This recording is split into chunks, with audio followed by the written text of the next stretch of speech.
మీకు ఇంకొక ప్రాచీనమైనటువంటి పేపర్ చూపిస్తున్నాను. ఇది కూడా అవసరానికి మించి ఒక్కరోజైనా అత్యవసర పరిస్థితిని పొగిడించాం.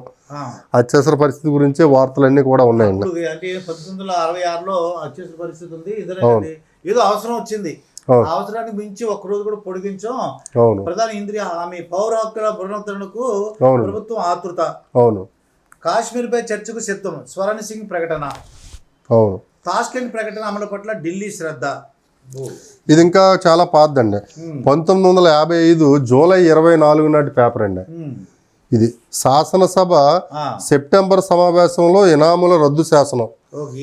ఈనాములు అంటే కొంతమందికి భూములు ఇచ్చారండి. అంటే కొంచెం దేవుడు తాలూకా దేవాలయాలు ఉన్నాయనుకోండి, ఆ దేవాలయానికి సేవ చేసే కొన్ని వర్గాలకే 10 ఎకరాలు 5 ఎకరాలు 20 ఎకరాలు ఇలాగ ఈనాములు ఇచ్చేవారండి. వాటిని రద్దు శాసనాన్ని సెప్టెంబర్ సమావేశంలో పెడతామని చెప్పేసి ఇందులో ఉన్నాయండి. అట్లాగే 6 లక్షలతో విజయవాడలో ఆసుపత్రి త్వరలో ప్రారంభం. 6 లక్షలతో ప్రస్తుతం విజయవాడ ఏదైతే గవర్నమెంట్ హాస్పిటల్ ఉందో దాని గురించి ఈ వార్త అండి.